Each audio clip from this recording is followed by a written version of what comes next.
everything is there. What's going on, guys? So I'm gonna wait for people to start showing up.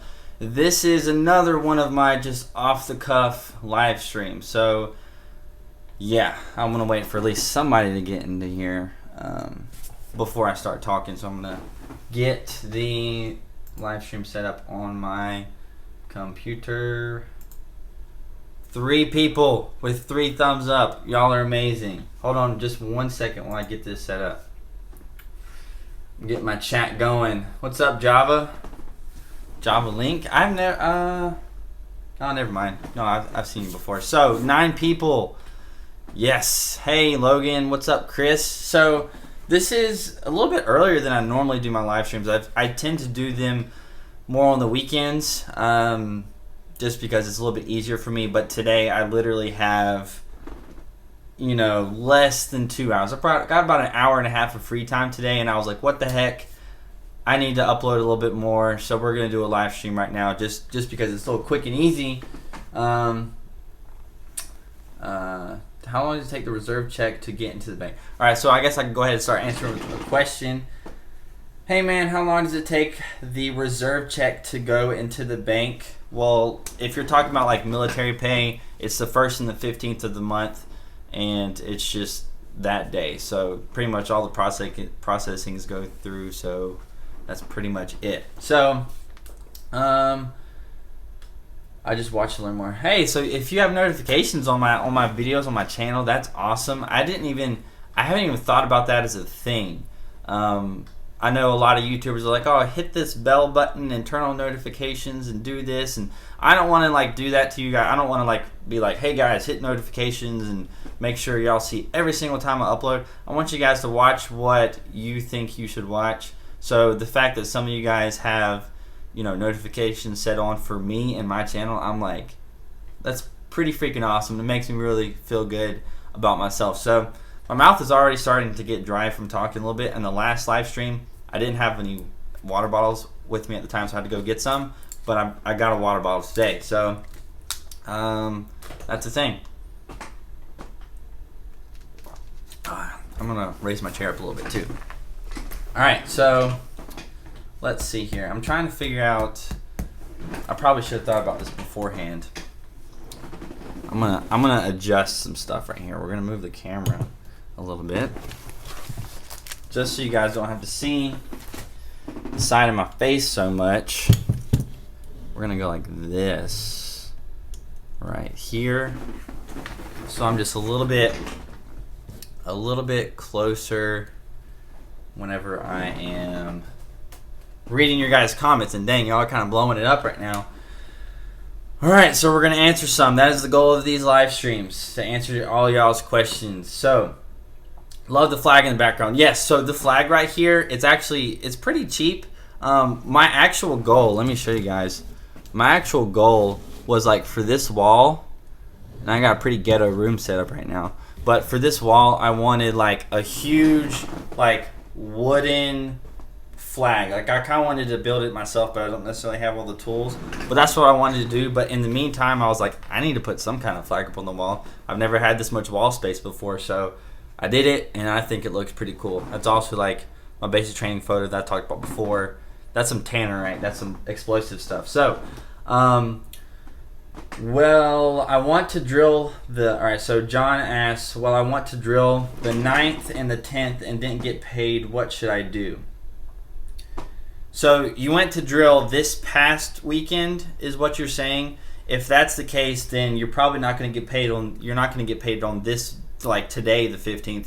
You're going to get paid the next 2 weeks. So it's not like if you went to drill on the 14th, you're going to get paid on the 15th. If you went to drill on the 14th, hey Marcy, if you went to drill on the 14th, then you're going to get paid for the next 2 weeks. So it kind of lags behind a few days. I'm not sure how many days it lags behind, but if you went to drill on the 9th and the 10th, then you're not going to get paid until probably, what would it be, the 1st of October? The 1st of October is when you should expect to get paid. And yeah, the Call of Duty background is right there. So, All right, Adrian asks, I'm heading to basic next month. Any tips on how to keep a level head until the ship date? I'm not nervous, but just a bit anxious. So, I get asked this more than anything, and I'll just repeat it as many times as I need to for the entirety of making this channel or making videos on this channel, because you guys are just cycling through, and it's been really cool to see you guys about to leave for basic training, and then I've had guys, subscribers that have gone to basic training and then watch videos afterwards, and I think that's really cool. But as far as preparing for it, mentally, I think that you got to think about it, right? You don't want to just ignore it, the fact that you're going to be leaving your family. In my case, I think that it's really good for you to spend time with your family and then consciously think that you don't realize how much you're going to miss the things that you're going to miss right now. All the little things. You don't really realize how much you're going to miss it. So just take it all in. So while you're preparing, it's not going to be the end of the world going to basic training, but when you're there, it's going to suck, and you're going to miss being at home. You're going to miss going out and just getting pizza at Pizza Hut. You're going to miss going to Little Caesars or freaking just anywhere, right? So just really appreciate that kind of stuff. And I think you're going to be fine. As far as having a level mindset, make sure you're on good terms with your family. If you have a girlfriend or a boyfriend, make sure that you guys are on good terms when you leave, because the last thing you want is to go to basic training worried about your boyfriend or girlfriend leaving you while you're there. That's literally the last thing you want to happen. All right. Oh, man, you guys are getting more questions. All right, so can family visit you at AIT or at your duty station? Yeah, so I made a video talking about an average day of AIT, I believe, and in that did I talk about your family? I can't remember what I talked about, but yes, your family should be able to come and visit you at AIT. So if you're lucky enough, like I was, to live basically where the post was in Georgia, I lived about 3.5 hours away from my family. And because of that, I think 2 times during AIT they came up to visit me on the weekend. So that's something that you have to look forward to if you live close by. If not, then it'll be a little bit harder, for people to visit, because it's a long way and you got to pay for your own travel. All right, so GI Bill work if you go to college out of state. Yeah, the GI Bill, is a federal thing, right? So because the GI Bill is a federal thing, it's not like a state grant. So if it was something, I'm not 100% sure on this, but if it's like a National Guard thing and it's a state grant, they might not give you that money to go to school in a different state. But the GI Bill is federal, and therefore, like, you can go to school for anything, you'll get that GI Bill. You can also use the GI Bill for different types of school rather than, college, right? So if you want to get some kind of certification, you could possibly use the GI Bill for that. If you're wanting to be a personal trainer and you want to go through like the NH, and it starts with the N, I'm not sure. But if you want to be a personal trainer, most of the different personal trainer schools will accept the GI Bill as a form of payment. So that's something that's really cool. So the GI Bill covers a lot of things, right? You just have to go through the process of applying for it, getting it, doing all that stuff. So, all right. So October 24th, 11 X-ray, rock steady. Oh yeah, man. October 24th, coming up soon. You got about a month left, so make sure you're getting ready as far as like physically prepared. So if you haven't started doing physical exercise, push-ups, sit-ups, running, just focus on those 3 things. Make sure you're doing it, especially you're going 11 X-ray. So since you're going to be an infantryman, make sure you're doing a lot of running, right? So make sure you're doing some running. All right, so somebody said something about computers. All right, here I missed one. Dwayne Washington. I leave for basic on Monday, and I've been playing sports my whole life and work out a lot. Should I be okay? And it's at Jackson. Doesn't really matter too much what basic training base you're going to, but I mean, if you've been playing sports your whole life, that tells me that you've at least been running. Maybe your feet have a little bit more, calluses and stuff on them, so your feet aren't going to be as worn and torn as some people. So you should be fine, because if that's the case, you're in some sort of shape. So that's really good. All right. I have a lowish GPA. Will it affect whether or not I can get into the Army? They will request your GPA for, I'm assuming you're talking about high school. I'm assuming. If you're not, then just let me know. But it doesn't really affect it that much. The only thing that really would affect would be like your bonus that you could potentially get. So I'm not 100% sure on all the factors that go into whether or not you qualify for a bonus. But like, two people could be wanting the same job, but they both don't get the same bonus or a bonus at all. And that's because their ASVAB score isn't high, their SAT scores aren't high, and maybe their GPA is not high. So for those reasons, the Army might not be wanting to give you some extra money to join. So on the other hand, if you have a super high ASVAB, if you have a really high GPA, if you've got a really high SAT score, if you've got experience in the field that you're wanting to get, all that factors in, and you might end up getting a bonus for that job, whereas somebody else might not. So I don't think it'll affect you actually joining the military. If you've got a high school diploma, you should be good to go. Thanks, James. I love all of you guys. I'm glad you guys enjoy my videos. I've had a lot of people this past week tell me that they love my videos and stuff like that, and it's been really, really crazy, and it's made me feel really good deep down inside that you guys have enjoyed it. I know in the last live stream I did went extremely well. We hit 100 likes. It was a longer live stream too, but we had 100 likes on the live stream. We had somebody donate in the super chat. It was $20 at the end, and it was like, whoa, I don't even know what to do with myself right now. So the fact that you guys are that supportive of me and what I'm trying to do, which I'm trying to help support you guys, that's super awesome. So I'm glad you appreciate it. All right, so Sarah Robinson says, or where'd it go? Where did it go? Man, you guys leave your comments and stuff, and they just pop up, and I can't read the next ones. And I'm not sure how to do like a super chat, kind of like the super chat. Apparently, you can see messages better. I'm not sure. All right. So during the family day, are you allowed to hold hands or hug or kiss?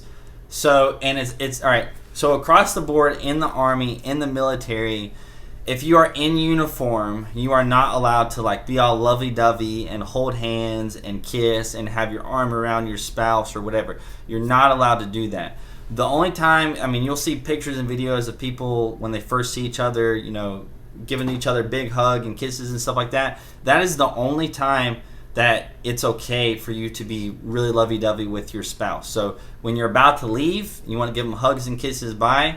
And when you're just now coming home, when you first get there for family day, when you first see your family, then you can give a hug and a kiss and all that stuff. But after that, when you're walking around the post and everything, you're going through the PX, don't be holding hands, because they can get in trouble for that, because you're not supposed to do that when you're in uniform. Is 79 good on the ASVAB? Yes.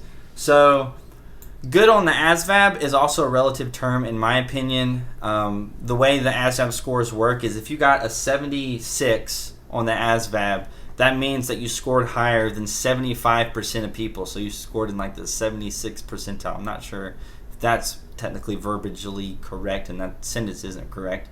But that means you scored higher than 75% of people. So if you're okay with that, then yes, that's a good ASVAB score. And personally, I think it's a good ASVAB score. But if you're one of the people that gets like the minimum on the ASVAB, which is like 32 or 35, and you just want to get in, and that's scoring better than 30-something% of the people that take the ASVAB, then that's also good as well. But it just kind of depends on you and what you're capable of. So, for example, I got a 91 on the ASVAB, and I was perfectly okay with that. I was happy with what I got, with what I got. So, Jay, all right, oh gosh, y'all made me lose a question again. All right, so J Mob question: My recruiter is currently waiting for approval from a reserve unit he is putting me in. He says they will either accept me or not. What does a reserve unit look at in terms of qualifying? Basically, the position. So if you are talking to the recruiter and the recruiter is trying to get in contact with that reserve unit, he's basically just seeing, hey, just double checking with them and seeing if there's a position available.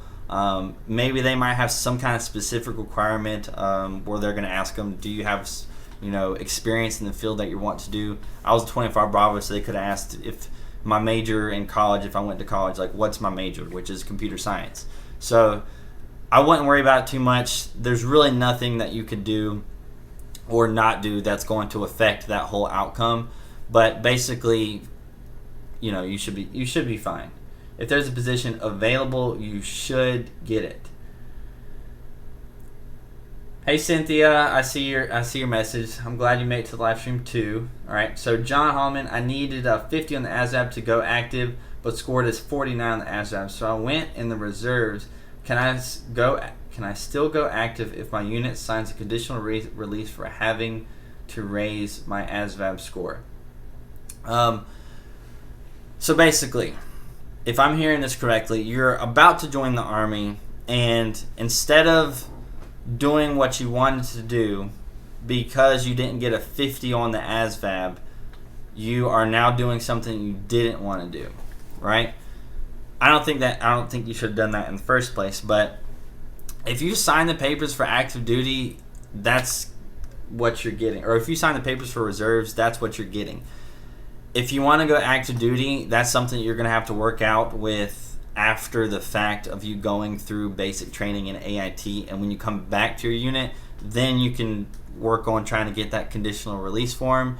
But it could be 1, 2, 3, 4 years from now by the time you actually get that paperwork through and actually go active duty. So again, I say it all the time, guys, when you're wanting to join the military, do what you got to do to get what you want to get. So if you scored a 49 and you needed a 50, if for some reason you needed to leave right now, then okay, leave right now. But if you could have waited a little bit longer, I think you could have taken the ASVAB again the next month, studied a little bit, and got over a 50, then now you could be doing what you want to do. So that's like a lesson for the rest of you guys here. So it's Chris with no H.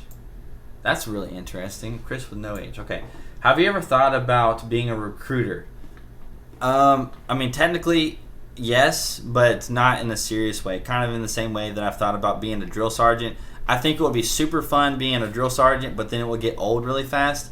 I think it would be really fun being a recruiter, but I think it might get old really fast. So this is kind of if there was any aspirations for me wanting to become a recruiter, I think this is kind of fulfilling it, which I'm helping. My main thing if I was a recruiter would be helping guys get what they want to get in the Army, right? That would be my goal. And that's kind of what I'm doing with this channel. I'm making sure that you guys are prepared, or I'm doing my best to make sure you guys are prepared physically, mentally, whatever. And I'm trying to make sure you guys know the importance of getting what you want to get. So if you want airborne on your contract, get airborne on your contract if at all costs, right? So I lost a few messages. All right, so let's see here. Anthony Powell says, I don't have any background in computers. Does that mean I'm not 25 Bravo material? No, that does not mean you're not 25 Bravo material. Just like every other MOS, you're probably not going to have much, if any, experience at all in the kind of thing that the military wants. So even if you had some experience with the computers, 25 Bravo and all military jobs are going to be kind of military specific jobs. So I think you're going to be fine. And as well as the AIT, for all AITs, they basically assume that you don't know anything. So the first few classes at AIT for you, 25 Bravo, is just going to be getting the baseline knowledge of computers and networking and all that stuff, so you are on the same level with everybody else. And all that just is your dedication to succeeding and being good at what you want to do. So you can know a ton of stuff about computers, but if you don't apply yourself at AIT, I mean, it's just not meant for you then, I guess. All right, so Haley, she's excited about my live stream. Man, I'm excited that y'all are excited about this live stream like that. I'm excited for y'all that y'all are excited for this. Like, that's pretty awesome. So I'm trying to answer questions. Right, so let's see here. Jeremy, does going airborne have any effect on what unit you go to? Yes, it does. So when you're airborne, you're going to fill some kind of airborne slot. There are specifically airborne units, and there are units that are not airborne at all. So when you become an airborne soldier, it is definitely going to affect the kind of unit, if you're active duty especially, the unit that you're going to go to. It's going to affect the places that you can deploy. It's going to affect some of the jobs that you can have, and smaller units and stuff that you can be attached to, because it will affect it. All right, so let's see. Then studied, got a 17 on the practice test. Then studied, then got a 39 on the practice test. Then took the ASVAB and scored a 49. I just wanted to get in and get some insurance. Okay, that's good. I'm glad you studied. That's good. Alrighty. All right, this is a simple question. Brian Gaming, what is an airborne soldier? Basically, somebody who's airborne to bank it. Super simple. But I'm assuming you don't know a whole lot about the Army, and in that case, when you're airborne, there's this thing after AIT that soldiers can go to. It's airborne school, and basically you jump out of a plane. You'll jump out of a plane 5 times. You'll do combat jumps and regular Hollywood jumps, which I don't need to explain what those are. But you'll jump out of a plane, and therefore, after you complete that school, you are airborne qualified, and then you are an airborne soldier. So you can go to units that will do like airborne missions. So if you're not an airborne soldier, then you can't be a part of a mission where they're flying you over wherever you're supposed to go, and you're going to jump in out of the plane. You just can't do that. So if you're airborne, then you can do that. That's an airborne soldier. They're also called paratroopers. That's something that came up in a conversation last week, I think. Somebody was like, what's a paratrooper? And that's pretty much just an airborne soldier. Same thing. What comes first, OCS or AIT?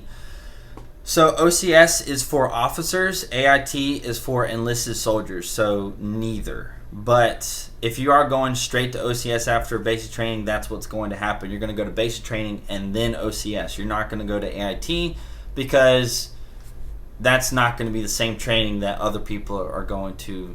It's just not going to be the same training. So OCS is for wanting to be an officer. All right. I can't choose between Navy or Army. My question is, I want to deal with a nuclear MOS. Which one is the best choice? I honestly have no clue about any kind of nuclear MOS. I guess that is definitely a kind of a Navy thing. So, yeah. So if you want to be around some nuclear stuff, go to the Navy. And if you want to have a super nice bonus, try to get a job in a submarine, because people that get jobs in submarines get really, really, really large bonuses. For example, one of my roommates at AIT, he had a buddy who just got a job working in a submarine for the Navy, and his bonus was $100,000. $100,000 to work on a submarine in the Navy. Like, are you kidding me? $100,000? So if you're wanting to be in the Navy, or if you're wanting to do something nuclear, I think you should go with something in the Navy, because I don't really know of much in the Army. I'm sure there is stuff, but I don't know of much. But I know that most of the nuclear stuff is going to be like Navy-based or Air Force-based, because the Army is really not just going to haul somebody a nuke up on a tank and just drop it off. That's going to be like a Navy Air Force thing. So I'm not sure of a specific MOS, but that's my thoughts on that. All right, so All right, so K, is it true the Army is sending people through RASP, then airborne, because they're tired of spending money on people going into airborne school and failing RASP? Thanks. I would say that is definitely not true at all, because you have to be airborne before you go to RASP. So I don't think that's true. That's just like, that's the whole process of going to RASP in the Ranger Assessment and Selection Program, becoming a 75th Ranger. You got to go to airborne, and you got to do that first, right? So I don't think that they would send people to RASP just because so many people are going to fail RASP. So if you guys didn't know, for all the other, 28, for all the other 28 people that are watching this video right now, RASP is the Ranger Assessment and Selection Program for the 75th Ranger Regiment. And what that is it's just like an elite group. It's elite 3 battalions in the Army that are going to be, they're basically the guys who do a whole lot of the stuff in the Army. You got like basically the Special Forces and the 75th Ranger Regiment. And to be into the 75th Ranger Regiment, you have to complete RASP. Before you do that, you have to go to airborne school. But when you get to RASP, the reason why so many people quit, the reason why so many people fail, isn't necessarily at RASP, it's before RASP. So when you get there, when you graduate from airborne school, if this person is thinking about doing it, before you get to RASP, there's this thing called pre-RASP, which they're basically smoking you and making you clean and making you do a whole bunch of landscaping stuff, apparently. And they're basically just, you're going to be doing that for a couple weeks, and they're just trying to weed out the people who don't actually want to be a ranger, right? So that's really the thing. So I have no clue. I have no clue what the stats are, right? But let's say 100,000 soldiers every year get an option 40 contract to go and be in the 75th Ranger Regiment, so they have to go to RASP. Well, there's not 100,000 people that are going that are really cut out for RASP, and that's what they're trying to do. So they're going to weed out 90,000 people, and those last 10,000 people standing are going to be the actual people who have the guts, who have the dedication, who are willing to go through all the crap that they're going to put you through to get into the 75th Ranger Regiment. So yeah, that was a little bit of a ramble, but that's basically what RASP is. It's the selection process for being a ranger. Cool. My last run was 2 miles in 16:32. That's good. That's a lot better than some people going to basic training.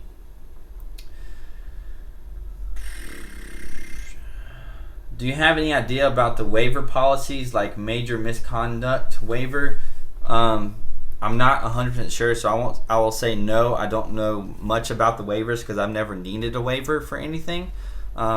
But if you're needing one to get in, that's just something you're going to have to talk with your recruiter about.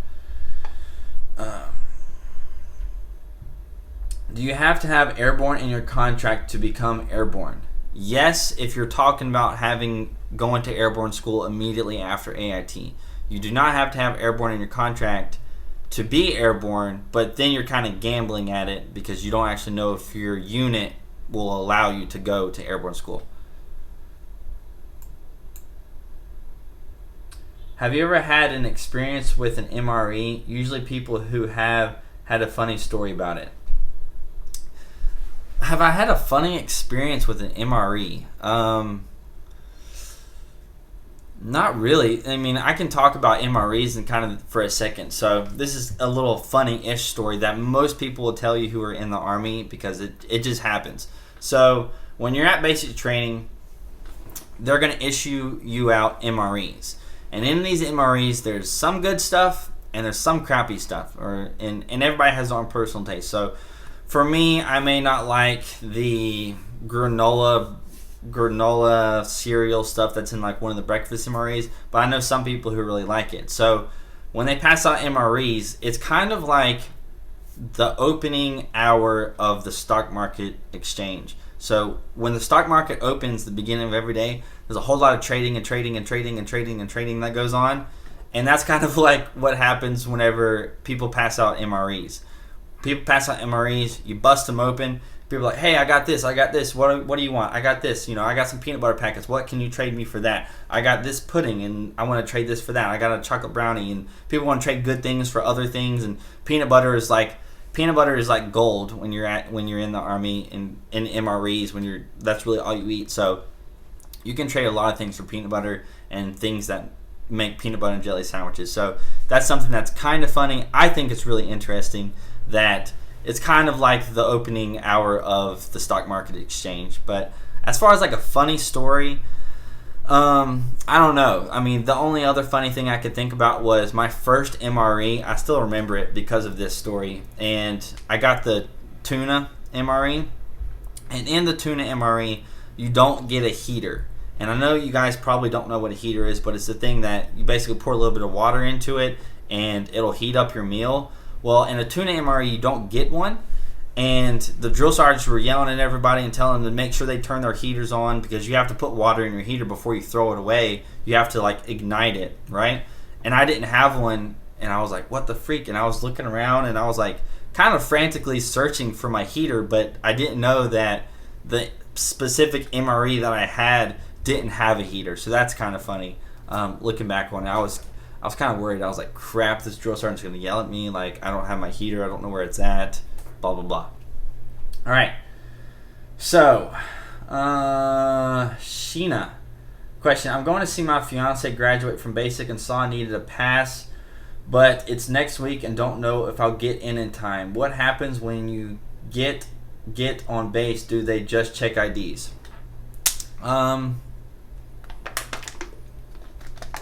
So I have never had to go through that whole process of getting on post for a graduation.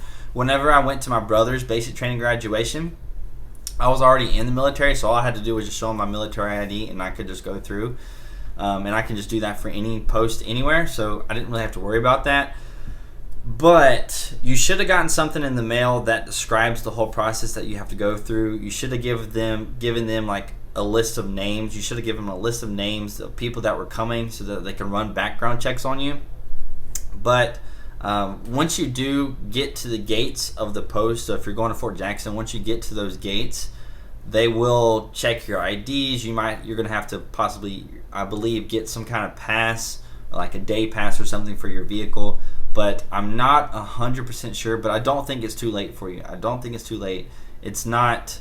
On basic training graduation days, I mean, it's kind of, I guess, easier for somebody to sneak in, but on basic training graduation days, the gates, the people monitoring the gates are a little bit more laid back and understanding because they know that, I mean, you're just like a family of, it's like you are wanting to go see your husband, or I can't remember for you, or yeah, you're wanting to like go see your husband or something.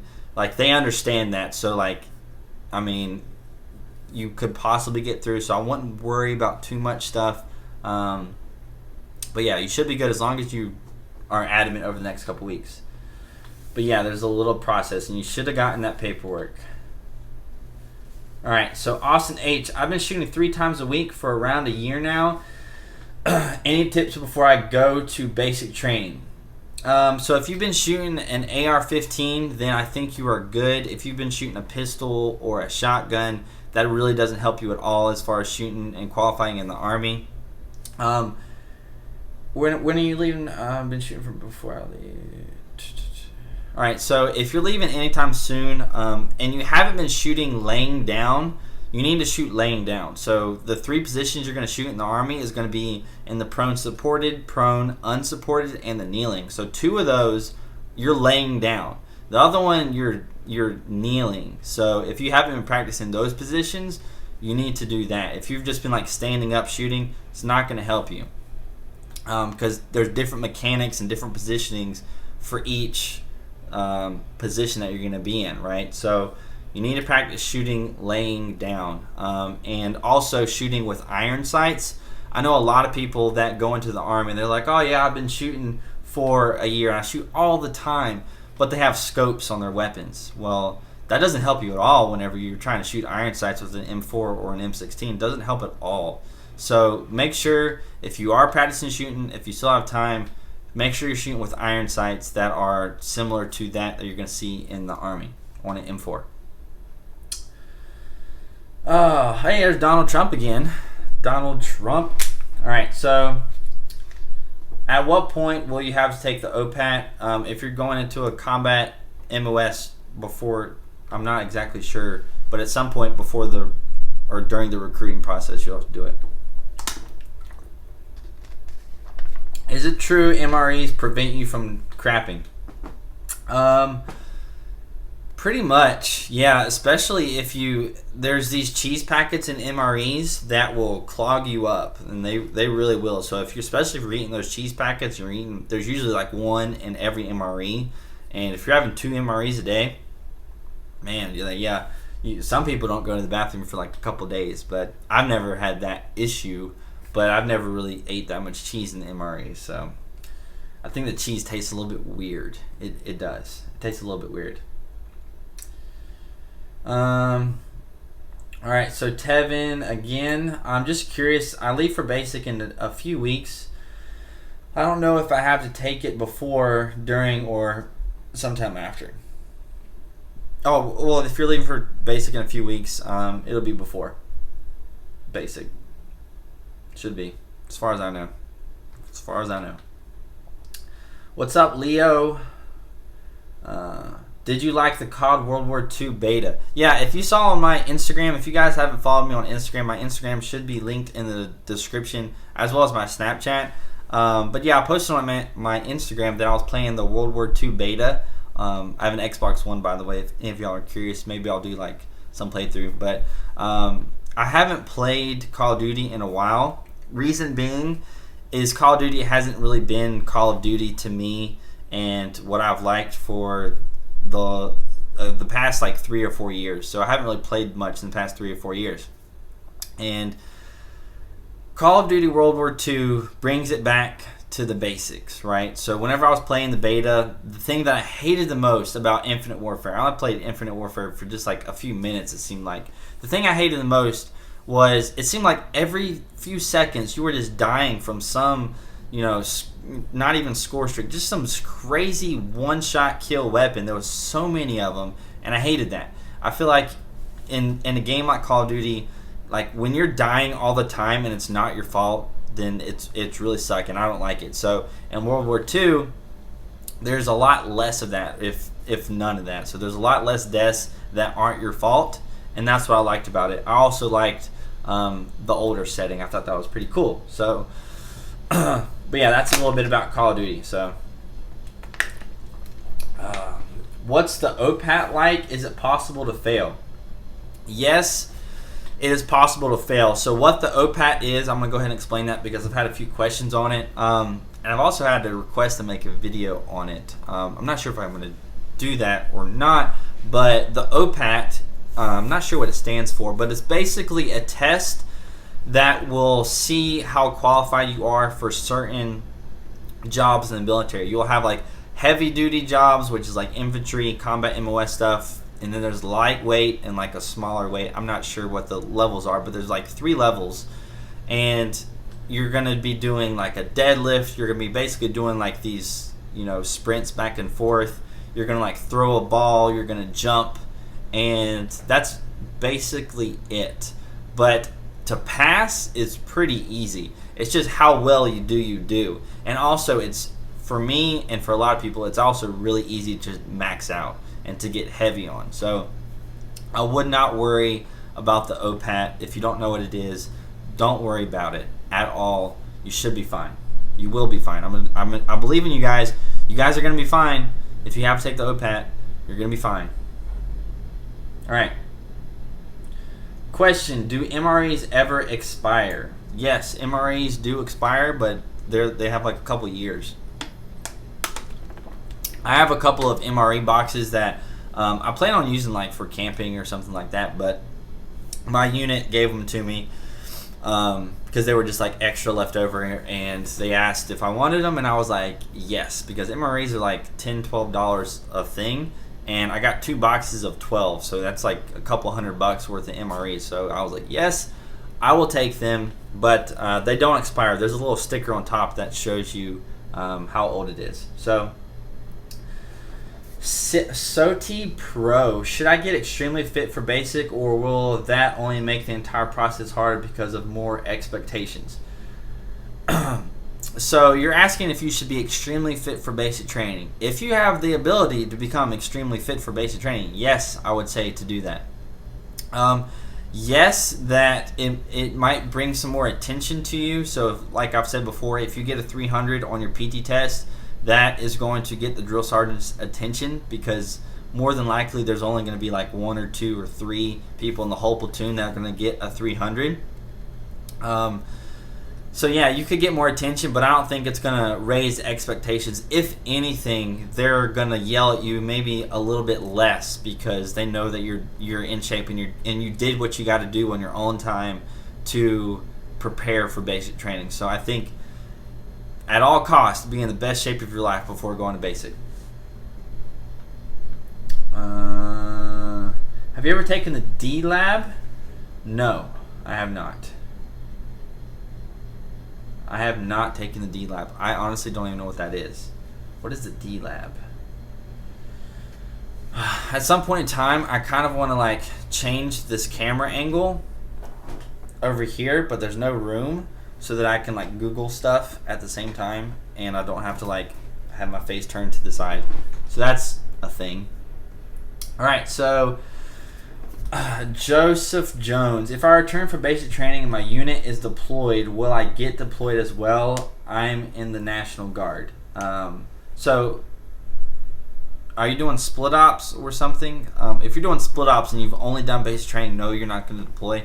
But if you're in the National Guard or the Army Reserves, and when you complete training as an AIT and your unit is deploying, yes, you will deploy, and you will also get notified of that beforehand. So I had one of my friends, he's in the Army Reserves, and he found out as soon as he graduated basic training, so like the first week of AIT, he found out that his unit was deploying about a month or so after he got back from AIT. So we graduated AIT together in December, and he deployed in January.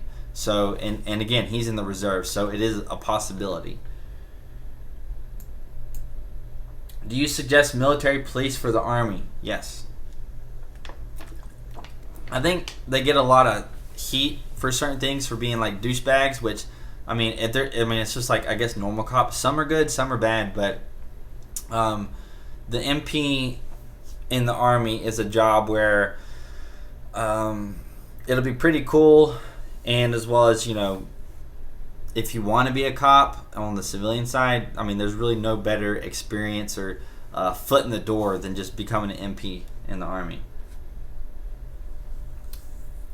I skipped the OPAT, never got to do it. Yeah, I didn't do the OPAT whenever I first joined into the Army because my MOS wasn't a combat MOS, but now that I was going through the whole cadet process and you have to take one, I did take one and I did really well on it. Camera placement is good. So yeah, I mean, you got the flag right here. I want to have like a cool background, but I mean, I want it to like I said, like I want like, so if here's the camera, I want the computer right there, so I don't have to turn my face so much whenever I'm looking at the computer screen. And by the way, I just noticed that my shoes are right there. Shoes right there. And I have a good bit of shoes. In my old videos, you guys could see all my shoes that I had just plastered everywhere, and now they're all in the closet. So that's kind of a thing. More about SF soldiers who died yesterday. I honestly don't know anything about that or what happened. If there are Special Forces soldiers that died yesterday, that sucks. I honestly hate hearing that, and it makes me feel really sad when I hear of some of my fellow soldiers that have died in combat, because some of my friends are over there in combat situations, and yeah, that makes me feel really bad. But you know, we got to do what we got to do, and that's what we signed up for to do. But yeah, I don't know what happened. If I was active duty, though, if you guys didn't know, whenever you're active duty, training, whatever, if big things happen like this, you'll usually find out. So whenever I was in AIT, most of the time, like whenever soldiers would die or whatnot, we would know about it. So.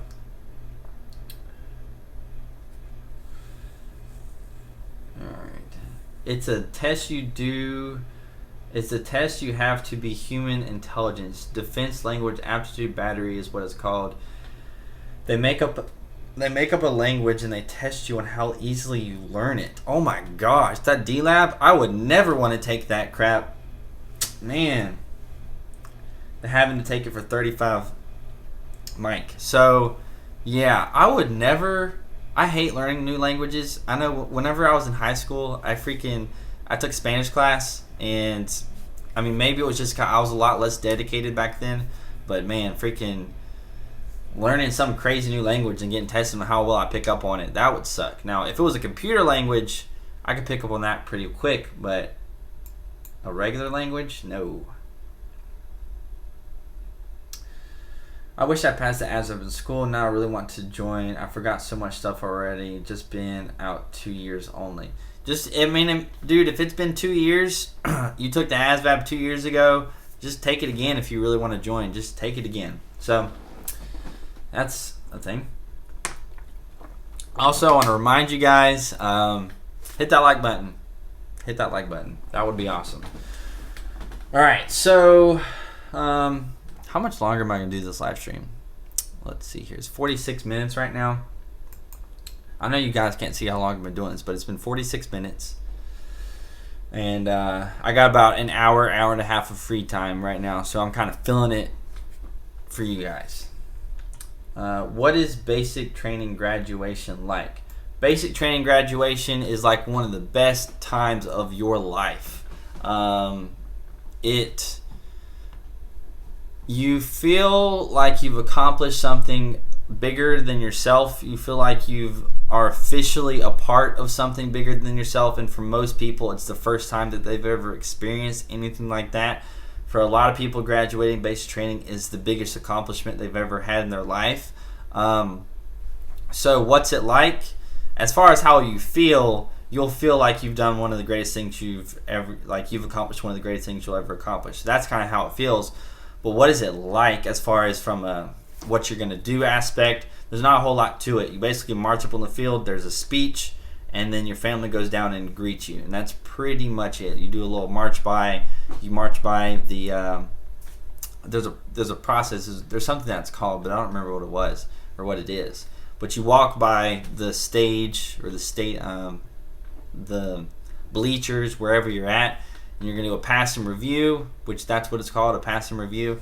And you walk off into the distance, quite literally. You walk off into the distance, and then your family comes and meets you. And that's kind of what graduation is like. There's not a whole lot to it. Because, the drill sergeants don't want to be around you any more than you want to be around them, man. So my girlfriend wants me to turn this off after hearing the National Guard can get deployed. Yeah, so the National Guard can get deployed. I'm sorry your girlfriend doesn't want to hear that, but that's just the price you have to pay when you're dating somebody in the military, whether it's reserves or active duty or National Guard. At some point in time, you're going to be separated from your significant other, and it's just the price you have to pay for being in the military. All right, so best way to find a diet and workout. Yes, eat less, work out more.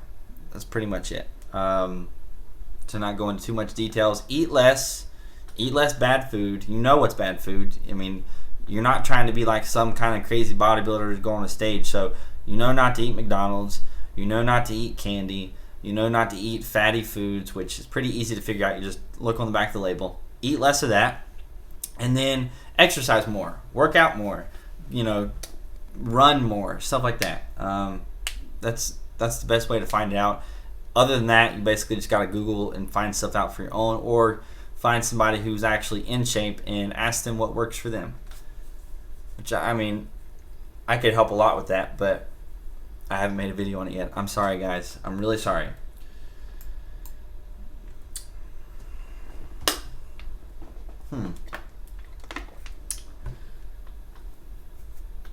The scoliosis to qualify for the Army Airborne.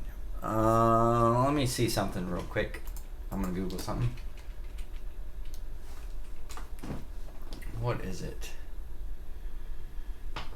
Okay, that's what I thought it was. Does scoliosis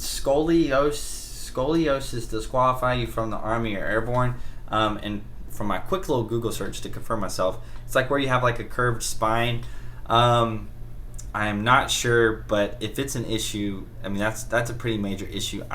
It might. It honestly might. So I would definitely check on that. You should definitely check on that. Can you tell us your experience with 25 Bravo? I've kind of done that. So I made a video talking about what 25 Bravo school is like. I made a video the other day talking about what AIT is like. But in general, what my experience as 25 Bravo has been like has been okay. I don't really know how I can describe my experience as 25 Bravo. It's been pretty cool. I've gotten to mess with some pretty cool technologies. Like I said before, I've set up a VSAT, which was really cool. Set up this huge, big antenna thing, and it's like a satellite, and I set that up. That was really cool. Dealing with stuff with computers, I really enjoy that. There's a lot of kind of nerdy and techie people in 25 Bravo MOS, so I guess that kind of fits in with me a little bit. But yeah. What's the required ASVAB score for a Cav Scout 19 Delta? I do not know, but you can definitely find that out if you literally Google that exact question you just asked me. I don't know. There's a lot of MOSs that I don't even know the required ASVAB score for my MOS. I didn't have an issue with it, but the ASVAB score, guys, is not the actual score that the jobs go off of. So you got to get like a 35 or higher or something like that to join into the Army. But that's really all the ASVAB score is for. There's all these subcategories that make up the ASVAB, and that's what they go off of. So you got your GT score, which is a big thing, but then you have all the individual areas. Like, so you got like the science area, math, English, you got mechanical, you got all these other areas, and if a certain MOS like Cav Scout, it requires you to have a baseline score in like these 4 categories. You gotta have this score. So you're gonna have to Google that. So it's not necessarily just an ASVAB score.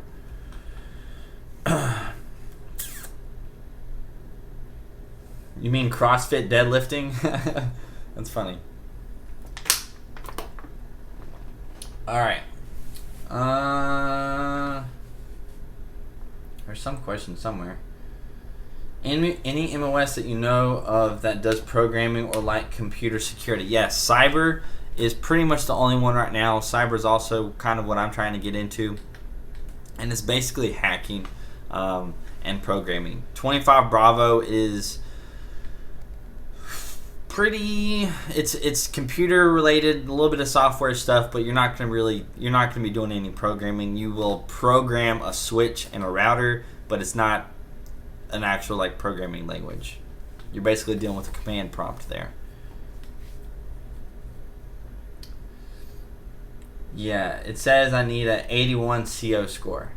Combat. Okay. What benefits does the Army give you personally? Okay, so so I made a video talking about how the Army changed me as a person. That's a fairly old video. It probably uploaded it back in like May or something like that. So it's a fairly old video, but benefits that the Army has given me personally, there's been a lot of them. I think the Army, the military, has grown me as a person a lot. I think it has given me way better leadership skills than I had before, especially the fact that I'm going through ROTC and in college and trying to become an officer. and the leadership training that I've gotten there has helped a lot. But the experience that I've gotten in the Army as a whole has helped me become a much better leader. It's helped me realize that a lot of things don't matter. And that's not meaning that like nothing matters, but a lot of things don't matter. And if I can't control it, then I'm not going to worry about it. But as far as planning goes, and like, I don't know, it's made me a lot more structured in the way I do things. I'm a little bit more, I still procrastinate some, but it's nowhere near as bad as before. So that's something that's benefited me personally. I mean, the procrastination thing and the dedication. Because I know the big thing for me that keeps me motivated is knowing that at one point in time, I was leaving for basic training, and I had no idea the kind of freedoms that you actually have. So, like, all of you guys, all the freedoms that you have, like, you take so much for granted. You take so much for granted, you don't even realize it. Then you get to basic training, and all of your freedoms are taken away. You don't have a freedom of speech. You don't have freedom to go to the bathroom whenever you want. You don't have the freedom to drink water. I mean, technically, okay, that's a bad example. But you don't have the freedom to talk. You don't have the freedom to do anything, right? The first week of basic training, the entire first week of basic training, we were not allowed to talk at all. My drill sergeants told me that we had not earned the right to talk. You give up all of your rights when you go to basic training. You give up all of your freedoms. And after basic training, now, looking back, that a lot of you guys are about to go through that. A lot of you guys are about to feel you're going to get all of your freedoms taken away. And the fact that I can sit here and live stream this video and talk to you guys, the fact that I can text anybody that I want right now, the fact that I can go into my kitchen and get food, it really puts things into perspective for me, and it keeps me motivated to do things, because I know not everybody can do the things that I can do right now.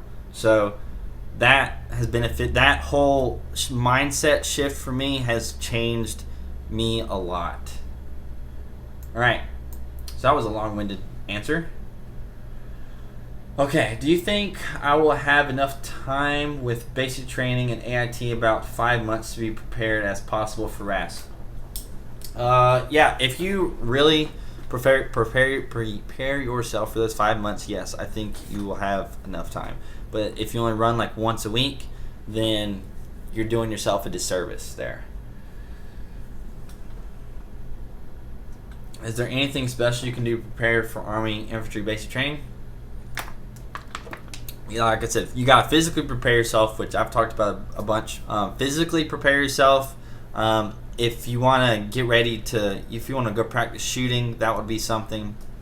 Go practice shooting with an AR-15 with iron sights. Also, if you want to learn some kind of tactics, there's these books that I talked about before on what books you can buy. If you really want to be high speed, you can get those and whatnot. Also, make sure you know land nav. And I will make a video on that soon.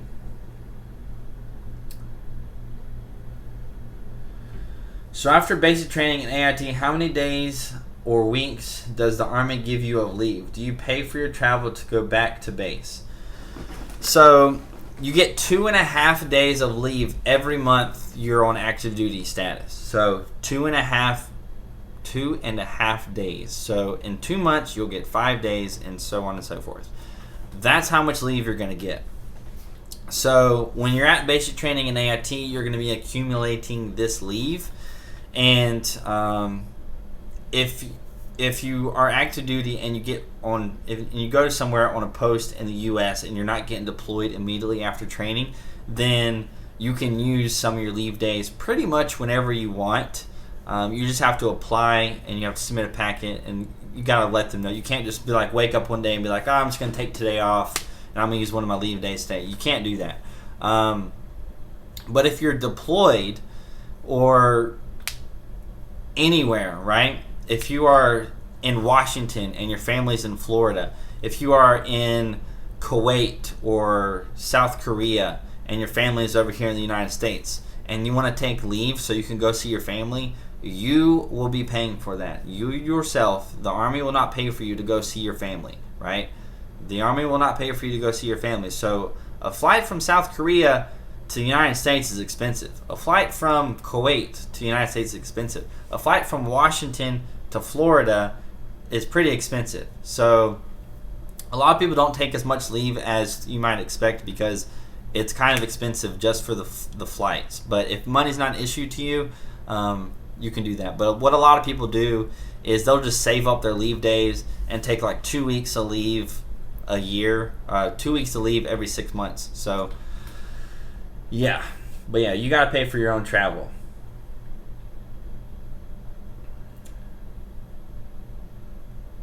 Yeah, I was looking forward to not much software on 24 Bravo ART 8 training. Good to know. Yep.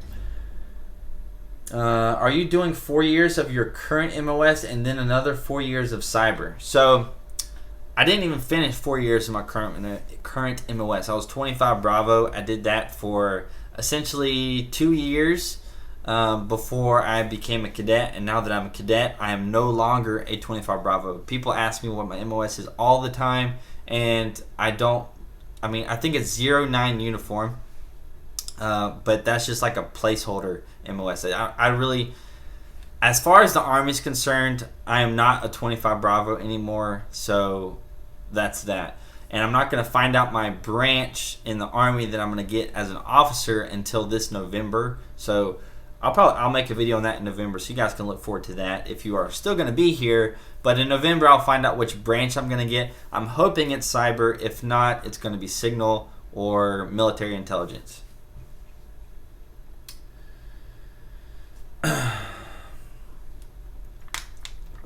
What made you want to become an officer instead of an NCO? I'm actually making a video kind of on that. Am I making it tomorrow?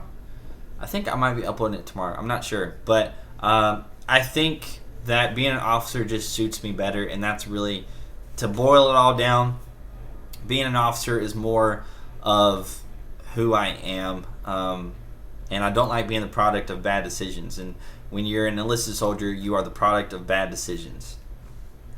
I'd rather make the bad decision and be blamed for it than be the product of a bad decision, basically.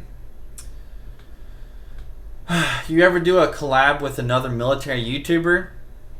I actually had one guy, he's got like 40,000 subscribers, and he messaged me on YouTube, and did he message me? No, he left a comment and told me to message him, but then I messaged him and haven't gotten back, so I don't know. But that would be super cool. I mean, somebody with 40,000 subscribers doing a collab with me, that's like a big deal right there, guys. That is a big deal. I mean, I've got like 5,000, but 40,000? Jeez. Crazy.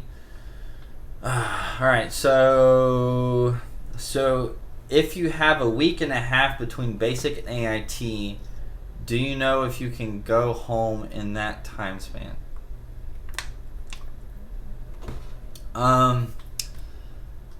If for some reason your AIT is not immediately after your basic training graduation date, what's going to happen is you're going to go to AIT and you're basically just going to be sitting there holding in either a holding company or in your correct company, but you're not actually going to begin AIT. You're just going to be sitting there doing stuff, waking up, doing whatever they have you do for the entire day. Whether or not you can go home is questionable. Sometimes when you initially get to AIT, they let you go home the first weekend. Initially, sometimes, possibly, but that also is contingent upon how close you live to the post that you're at. So if you live within 150 miles of AIT, I think somebody's knocking on my door. It's just distracting me. Not sure. But if you live within 150 miles of your AIT post, then you should be able to go home the first weekend. If not, you're not going to get to. And I feel like that was a terrible answer because I was distracted. I think what just happened was I got a package in the mail, and I think the mail person was just knocking on my door, and it was totally distracting me and messing with my head whenever I was answering that question. So I'm sorry about that. But I'm kind of excited about this kind of excited about what hopefully just came to my door.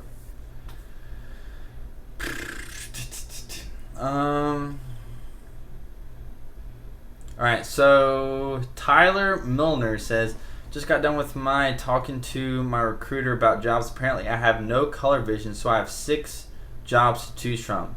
Really sucks. Yeah, that would really suck. I'm sorry for that, but hey, we got a super chat guy, Fabio Lido 28. Thank you so freaking much for that. That is freaking awesome, and I could say freaking a lot. Because if you didn't know, I don't curse, so I'll say like freaking and stuff like that, kind of like a replace for it. But maybe it's cheating or not. But he says, can you share your thoughts on the MOS 17 Charlie Cyber Operations Specialist? How does it stack up versus 25 Bravo? Now that you have $300 extra special pay active duty? What? Okay, so because he is one of the most awesomest super chat people in the world, I love you.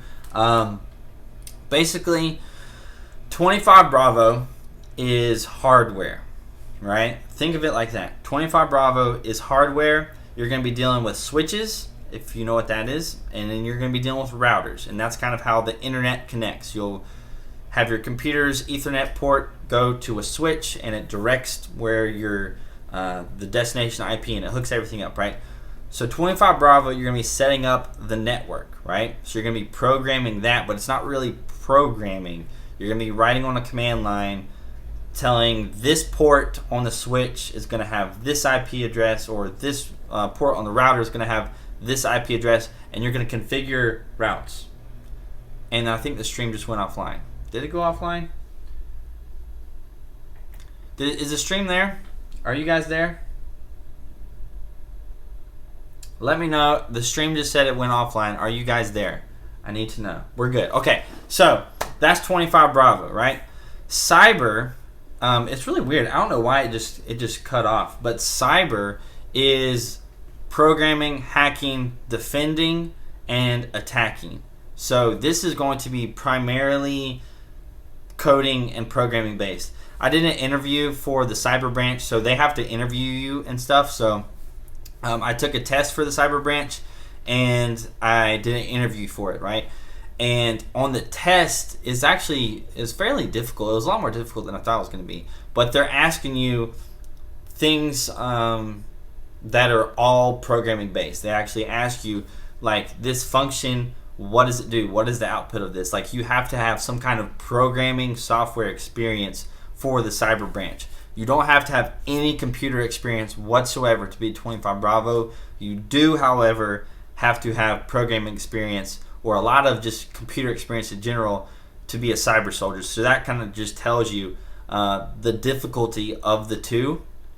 But yeah, cyber is programming. 25 Bravo, you can kind of think of it as a little bit more hardware based. But yeah, thank you so much for your donation. Yeah, that is awesome. Yeah, so super chat. Even if it's just like $1, I'm just like, whoa, that's freaking awesome.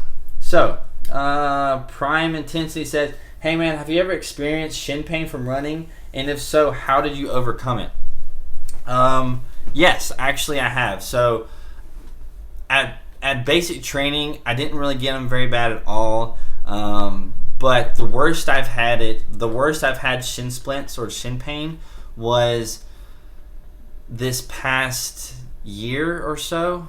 This past year when I was preparing for advanced camp, I was running a lot more than I normally run, and I also was running with shoes that weren't that great. And the way I overcame my shin splints or the shin issues I had was I bought a good pair of shoes, right? So initially, whenever I was going to run, I was like, okay, well, I'm about to start doing a lot of running, so I bought 2 fairly cheap, like on sale, $40 pairs of running shoes. And running with them, there's not a whole lot of cushion or anything. There's not a lot of engineering that's going on with that shoe.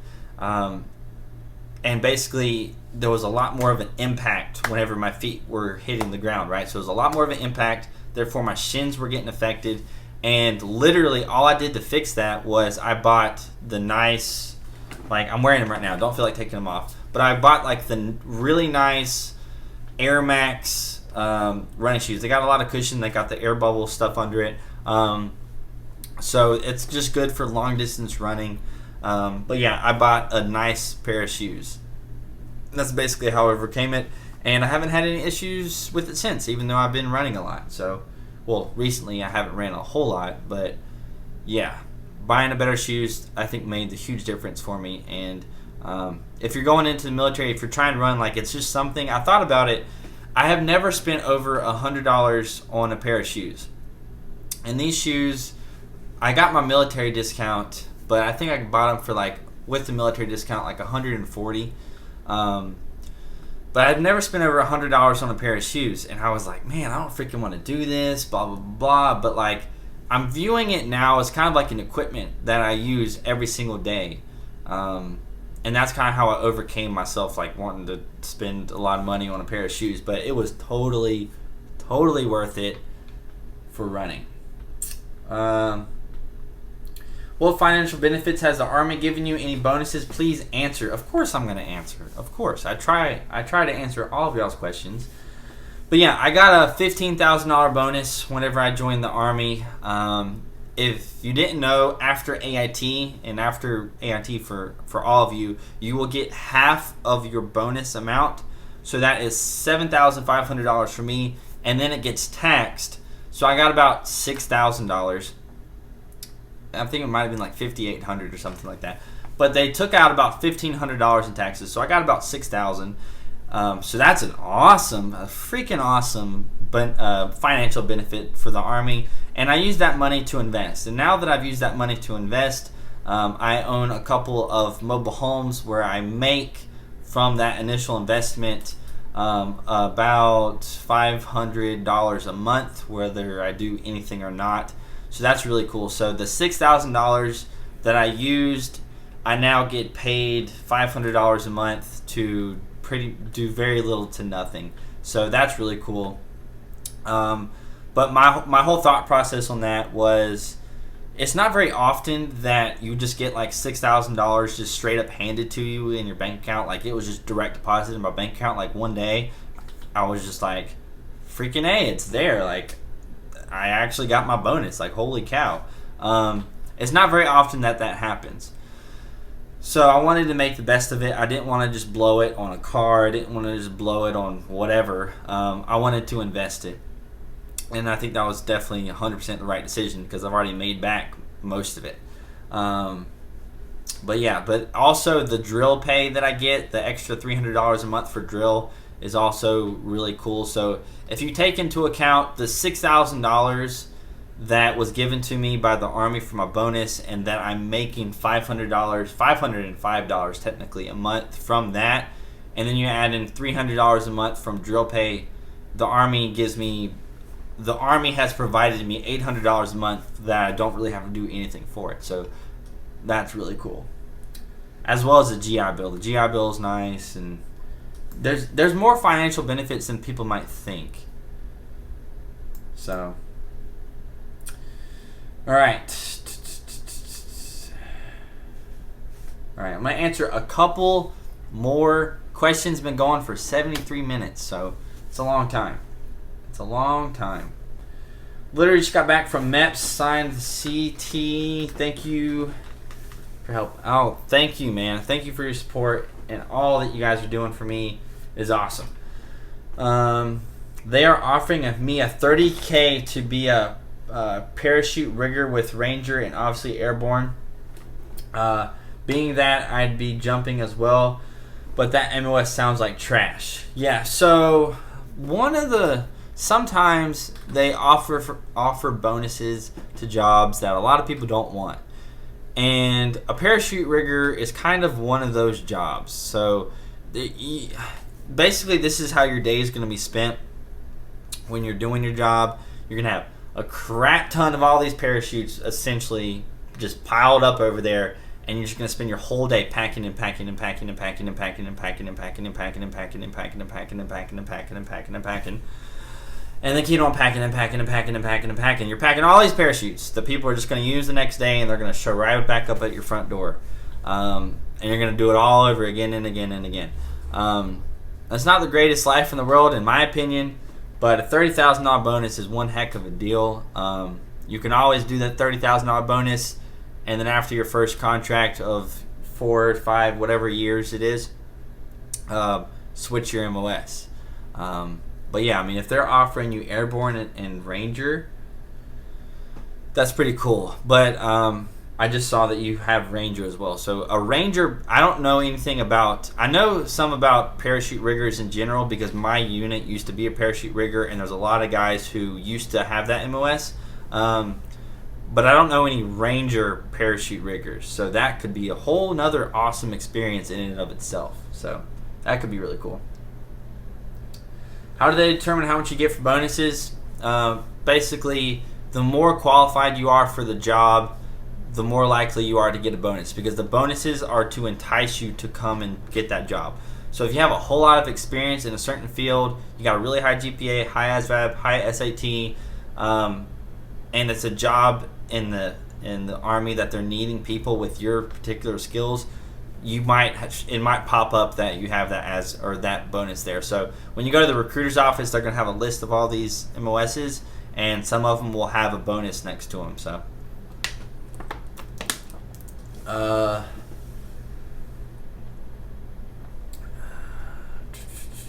right, so do you need to get Ranger School in your contract before you sign up? So Ranger School is different than RASP and Rangers. That's something that some people don't know or they're confused about. The 75th Ranger Regiment, being a Ranger, is different than going to Ranger School. So if you're talking about getting in the 75th Ranger Regiment, yes, like you need to have that on your contract if you want to have it first. But you don't have to have those things in your contract if you want to do them in your military career. It's just if you want to do them right away and not have to worry about, easing or like getting on the good side of your commander to get them to, sign you up for that, school. So how does holiday block leave work? Steve, you asked me that twice, so I'm guessing you really want to know, because either you or somebody is going to be coming home for a holiday block leave. So basically how it works is, from the soldier's perspective, the week or so before holiday block leave, they're going to be cleaning the barracks a lot. The day before holiday block leave, they're going to be cleaning the barracks like all day long. And the day of holiday block leave, whenever they actually go home, they're basically just going to load up on a whole bunch of buses and go to the airport, and they're going to be sent home. And that's pretty much how it works. It's 2 weeks long. So basically the Christmas break and the Christmas break, and I think they come home basically January 3rd or something around there, but that's about how long it's going to be.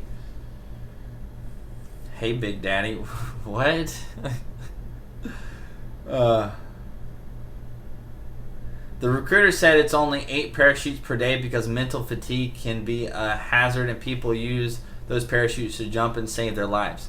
Okay, so I've heard from actual parachute riggers that it's more than that, but they could have changed it in recent years where they're only going to do 8 parachutes.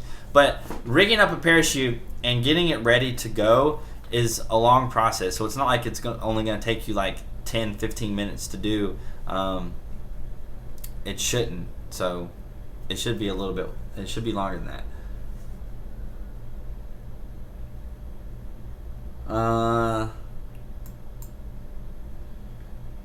If I sign 4-year MOS, 11 extra infantry, could I switch to cyber halfway between? Do people switch their MOS halfway through?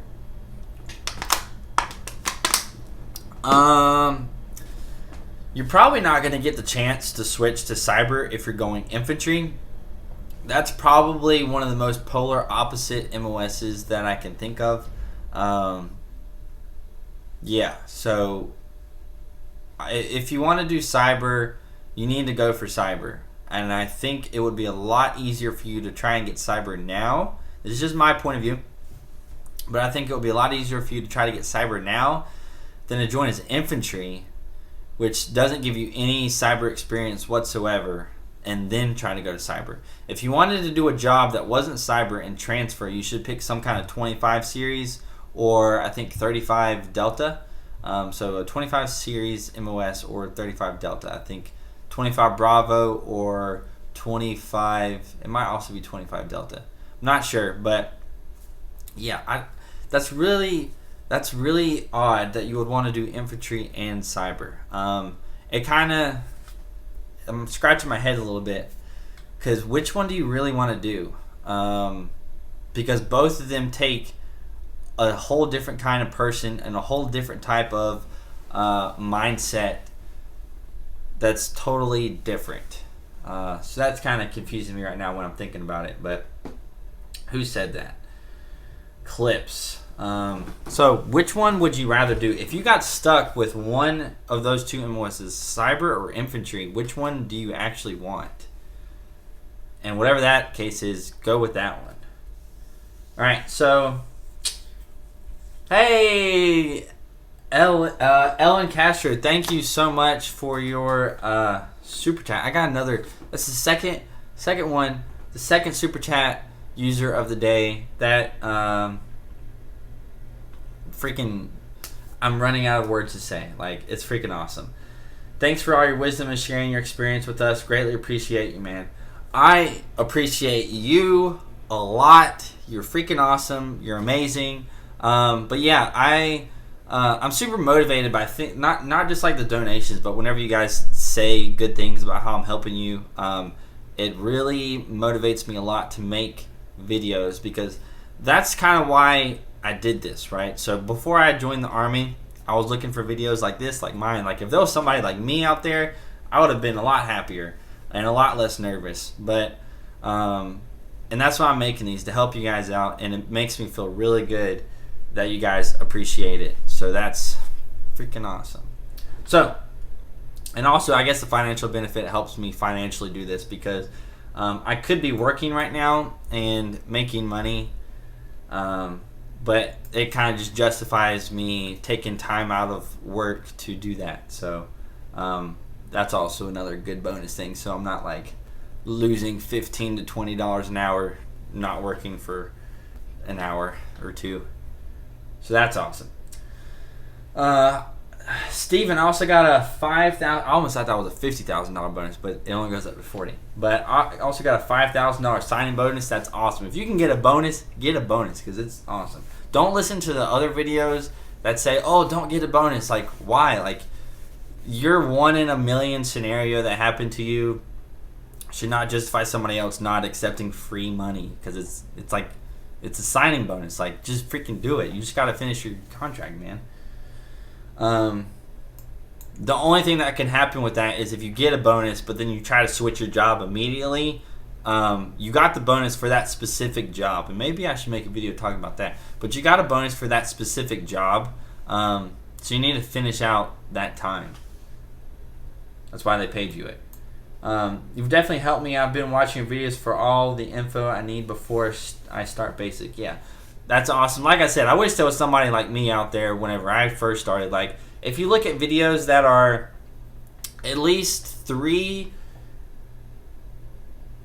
let's just say at least 3 or 3.5 to 4 years old, those are the ones that I was looking at whenever I was going to basic training, and there's really not much. Like, the biggest things I had to go off of was the Fort Benning channel, where they make their little video talking about what basic training is, which they're totally informative and stuff, but it didn't really give me the perspective of somebody who'd actually been to basic training on what you actually do. They just kind of show you things, and they kind of fluff it all up, like you're going to be doing all this cool hardcore stuff, and you know, you're learning all the super soldier training tactics, and a lot of it is boring, and a lot of it sucks, and they don't kind of show you that. Because they're just like recording with their cameras of basic training. This is what it looks like, but it's not actually what it feels like. What it feels like is it sucks. It feels like you're separated from the world. It feels like at the time that basic training is forever, but when you're done, it feels like it was like 2 days. But when you're going through it, it's just like, crap, this freaking sucks. But yeah, so that's why I want to make these videos, to help you guys out. Going to Benning on the 25th. Basic starts the 2nd. What is my grad date? I have no clue. You're not going to know your graduation date. You can guesstimate just by looking at how, if you look at your contract and you see when your AIT date is, your graduation date is going to be like the day or two before that. But you're not officially going to know your graduation date until like week 4 or so of basic training. So around week 4 or 5, the middle of basic training-ish, you're going to find out what your graduation date is roughly, and your family should get a letter so they can plan. Man, you're really dedicated. I try to be dedicated. Like I said before, the Army's helped. I'm like hiccuping and burping at the same time, but the Army's helped me be a more dedicated person. So you got a $25,000 bonus for 35, Mike. That's awesome. I wish I got that. I only got a $15,000 bonus. At the time when I was joining, they weren't really handing out bonuses, because whenever I joined in the early 2015, it was February of 2015. This was like, you got to think about it. So when Obama was the president, he was not trying to expand the military. They were trying to make the military smaller, and because of that, they're really not offering bonuses to people to try to get them to come into the military, because they're not trying to get people to come into the military. That's why it was harder to get into the military whenever I went. And right now that we have Trump and he's trying to expand the military, they're offering more and more bonuses for different jobs so that people can come. So getting a $15,000 bonus when I joined was really, really good. Getting a $25,000 bonus is crazy. Even now. But I'm hearing people now getting the $40,000 bonuses, $30,000, $25,000. It's kind of crazy, man. Crazy. They were offering $32,000 for a cook, but you had to go airborne and ranger school right off the bat. Yeah, you can be a cook in the 75th Ranger. Bonuses are kind of crazy right now, which is awesome for all of you guys. Like, if you want to get a bonus, if you get a good score on your ASVAB, if you have a fairly good high school GPA, if you took your SAT and you were good on that, if there is a bonus available, you should get one. Also, if you do get really good high scores and for the job you want, if there's not a bonus there, it doesn't mean like you're stupid or anything. It just means that there's not a bonus available. So, because what happens is at basically the beginning of each fiscal year, so now that we are, in October, August, September, October. So I believe October is when the new fiscal year starts, and that's going to where all the new money available for the military will come into play, and where the whole new list of MOSs that the Army needs is going to hit the recruiters' offices, and there's going to be a whole bunch of money to give out, because Congress basically decides we need all of these jobs in the Army, and these are the jobs that we're going to give this amount of a bonus to. And so that's how it's decided. And then at the end of the year, like now, there's a lot less money in the budget, but at the start of the new fiscal year, there will be more money in the budget. So if you haven't signed up for the Army yet, I'm not saying like you're going to get a bonus, but maybe wait 2 more weeks and the new fiscal year is going to be there and all the new information. But you can also talk to a recruiter about that. I don't know. So, all right. So I'm going to answer a couple more questions. I'm going to try to answer a couple more questions. If you guys haven't hit that like button, hit that like button. That'd be awesome. We're doing pretty good right now. Got a few people here. I live in Pennsylvania and going to Fort Benning. Do you fly there and others from your area, or do you fly alone? Yeah, so if you're taking a flight, more than likely you're going to come across some other soldiers who are going to basic training. In that case, you'll be able to notice them, and you might have like conversations with them. I ran into people But yeah, you should run into other people. They won't necessarily be going to like the same company as you, but you should run into other people. There's people flying to base training all the time.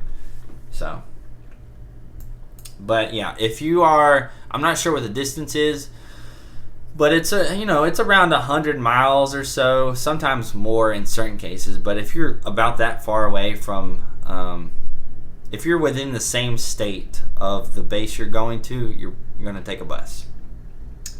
And bus rides, I think, can be up to like 4 hours, maybe. All right. Does National Guard 11 X-Ray receive a bonus? It should. Every MOS at some point in time could receive a bonus. It's just whether or not there's one available. Okay.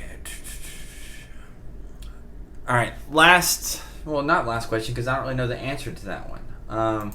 By the way, Carlos Reyes, your message was retracted. It could be because you had a curse word in your message. But anyways, any idea on how difficult it would be, or if it's even possible to be 153 Delta in the reserves? I don't know what MOS that is. I have no clue. I got a $2 bill. It's kind of cool. You just reminded me. This is totally random. I have a $2 bill, but I have no clue where it's at. Like an old girlfriend in like 5th grade gave it to me, and I don't know where it's at, and I haven't thought about it in years. So that sucks. But yeah, I had a $2 bill, but now I don't know where it's at. And now you just reminded me that I lost it, and I don't really lose things. I really don't. Like, I keep pretty good track of stuff, but I've moved like 3 times since then, and I don't know where it's at. It freaking sucks. $2 bills are awesome. All right. When do they tell you if you're 11 Bravo or 11 Charlie? I believe it's at the end of base training, so at the very beginning after basic, when you start the actual training.